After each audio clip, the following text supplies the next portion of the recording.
as far as the work-life balance goes, how do most people usually view work in life? Well, it's kind of like work is something that you do to survive, because we all have to pay the bills, unless, you were a trust fund baby or something like that, or your dad's a billionaire. But most of us have to work in some sort of way. So we've got to do this thing to survive. Life is usually a thing that we do when we're trying to escape work. You grind all week, you have, Friday coming up, you get excited when Friday comes, you're sad when Monday comes, and then you try to cram all of your joy into the weekend. And then what do? Monday comes along and you rinse and repeat. Oh my God, I can't wait till it's Friday. I don't think that that's the way life should be lived. The truth that most people miss is that work is not the opposite of life. Work is a part of life. I don't mean that in hustle culture. I mean, there's no actual way to extract your work from your life. It's under the umbrella of life. And if you're constantly trying to balance, quote unquote, your work against your life, that's the red flag. It means that you see work as something that steals you away from your life in some way. But what if you were able to design your life so that your work poured into you and your life instead of drained you in some way? If this sounds kind of nuts to you, I completely understand. I've been in the exact same position as you. I've thought that work was something that I just had to, white knuckle my life through until I got to the weekend. But you'll see what I mean as I go through today's episode. I think the big thing is there's a myth of work-life balance. So I want to set one thing straight. Anything that you want to be great at, whether it's your business, whether it's your marriage, whether it's your kids, whether it's your mental health, whatever it is going to take a lot of work. And I mean a lot of work. And the more work that you put into it, the better that it will become. Most people want to start a business and then they go, well, how can I work as little as possible and then get as rich as possible? That's like, imagine if you got married and then you said to your wife, listen, I want to have the best marriage that I possibly can, but honestly, I also want to spend as much time away from you as possible. Like, it ain't going to work. I'm sorry. But we think that for some reason we can have, greatness in our business, in our achievements and work, but we can also work as little as possible so that we can also have life. Because lots of people say, I want to be successful, but I want to work as little as possible. It's like saying, I want to have a great marriage, but I want to hang out with her as little as I possibly can. So if you want to be successful, but work as little as possible, it ain't going to work. If you want to start a thriving business, sometimes it's going to take really long nights, early mornings, working on the weekends sometimes, showing up when you're tired. But if you want like a really deep connected relationship with your spouse or your significant other, it means you're going to have really honest, tough conversations. You're going to have to show up for them when it's hard. And, you're going to have to show up for your partner even on your days off when you're not feeling really good. You want to be an amazing parent? Well, yeah, that's the giggles and the cuddles and the smiles and all of that stuff when your heart just explodes. But it's also the tantrums. It's exhaustion. It's self-doubt. It's, I hope I'm not f***ing my kid up, right? You want to grow in the best version of you? It means that, yeah, you got to do a lot of work on yourself. You've got to do reading. You've got to do reflecting. You've got to face the really hard parts of yourself that are not really cute that you're running away from. And here's where most people really get tripped up. They expect all of these things to feel balanced day by day. And so what's really important in success in anything is this idea that I like to talk about, which is front loading the effort. The more effort that you put in the beginning, the less that you'll have to put in later on down the road. Success usually requires that you front load effort, meaning the harder that you work in the beginning, the less you'll need to work at the end, like I said. And so if you have a relationship that you're getting into, the harder that you work in the relationship, let's say you get married, right? The harder that you work in the beginning of the marriage, and what I mean by that is opening up, learning to show parts of yourself you've never shown someone before, learning to let your walls down, learning to be vulnerable, learning to have hard conversations the right way, going to couples therapy so that you can have someone, not because something's broken, but because you want to have someone that can maybe translate what you guys are saying to each other that's a third party. All of those things require work, but it sets the relationship up for long-term success. It turns into an easier relationship that requires less work in the long run. You see what I'm saying here? More work in the beginning will cause less work in the long term. If you want to start a business, it will take a lot of effort in the very beginning if you want to be successful. Like when I started my business, this is now my fourth business, and this is the one that finally succeeded. But when I started this business, I worked way harder. I mean, way, way harder than I do now. I worked long hours, sometimes until 8 p.m., 10 p.m., sometimes on the weekends when I had to. When you look at that, it's like, did I have to take some time away from some non-work stuff in my life? Yeah, absolutely. Did I have to say no to some things? Yeah, absolutely. But now that I have a family, my whole thought process behind it was I'm going to work as hard as I possibly can so that when I have a family, I don't need to work as much and I can spend more time with my family. So I was like, I'm going to front load the effort. Now that I have a family, I can spend way more time with my family than I do working. For instance, we're going to Italy for 3 weeks and I'm not going to be working at all while we're over there. I would have never had that opportunity if I didn't put a ton of work in the beginning, front loading it to then, later on down the road, have more quote unquote balance in the opposite direction later on. Really what it comes down to is most people, when they're talking about work-life balance, they're looking through the wrong lens. They're seeing the wrong perspective. The perspective is from a day-to-day or week-to-week basis. How can I have work-life balance today? Or how can I have work-life balance this week? And with some things, I think that they're thinking too short-term. And so here's where I think most people get it wrong. They see it as, like I said, day-to-day, week-to-week. But I see it as work-life balance in years and in decades. If you look at the work-life balance from, the first couple years that I put into my business to the last couple years I've had in my business, it was a whole lot of work in the very beginning, much less work now. Balance is not measured in days, it's measured in seasons of your life. So I worked really hard and really extremely hard for years so that I could work a lot less for the rest of my life. My relationship with my wife, we've worked really hard on our relationship for years so that it's really the best it's ever been and much easier now. I know this can seem foreign to a lot of you because it seems foreign to me when I was younger, but this is going to be something that kind of strikes a chord with some people, and it might change the way that you fully look at work in general.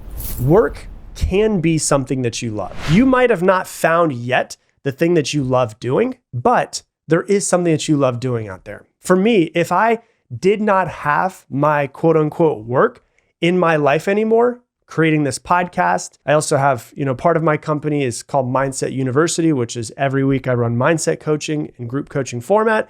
Another side of my company is a business where I train coaches on how to grow online coaching businesses.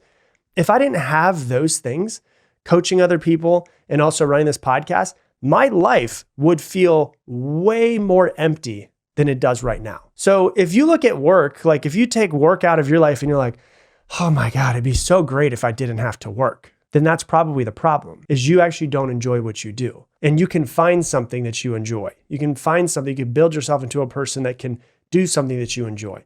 If I didn't have work in my life, I would honestly be sad.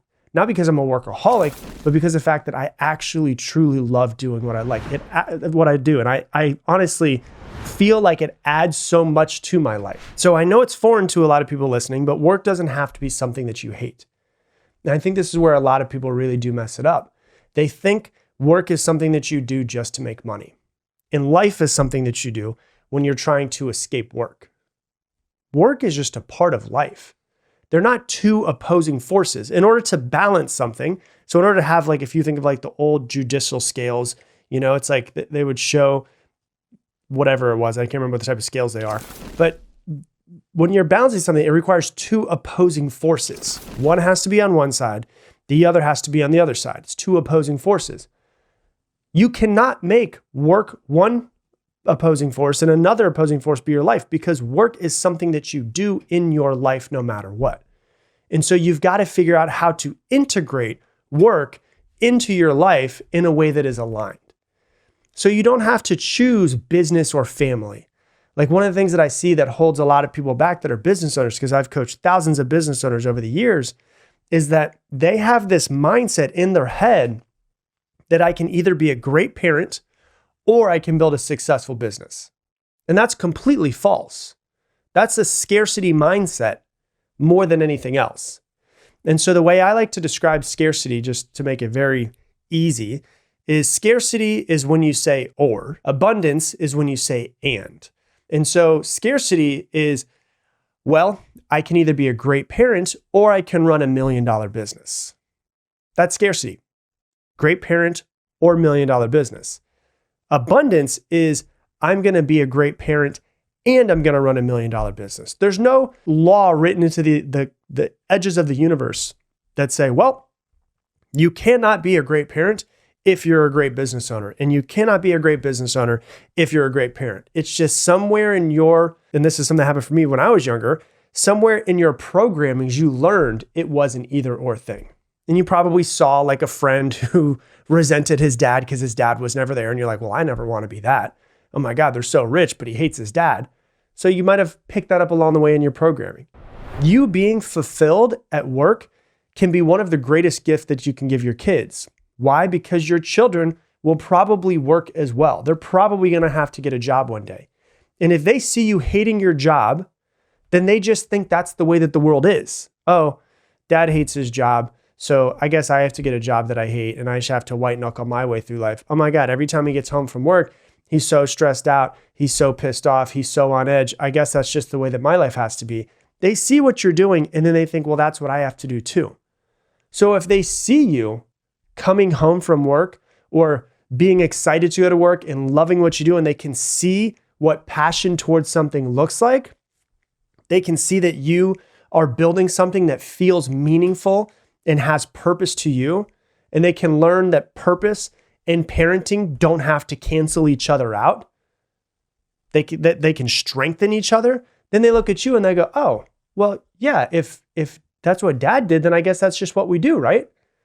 That you can be at home and you can take Zoom calls and then you can go and you can drive them over and cheer them on soccer. That you can lead a team in your company and still be able to read them bedtime stories or be present for dinner every single night. That you can be there for pancakes every single morning, drive them to school, and then on the way to school, you drop them off and then you go off and go to work that's purposeful and meaningful to you. And then you can decide that you want to leave work early and pick them up, and you can have deep conversations about life as they grow up. Like, you don't have to choose. It's all part of life. You get it? I'm saying that there's no difference between the two. It's all of them are just a part of life. You just have to learn that your life might not have been designed with as much intention as you now want it to be. Now that you're older and wiser, you want to put more intention into your life. And so what I would like to focus on is not having a balanced life, but having a crafted life. What if instead of having this random vague idea of what a balanced life looks like, we just have a crafted life? What's the difference is a balanced life is am I giving everything equal time today? A crafted life is, am I building something that I'm proud of and will be proud of over time? In a crafted life, your work is basically an extension of your values.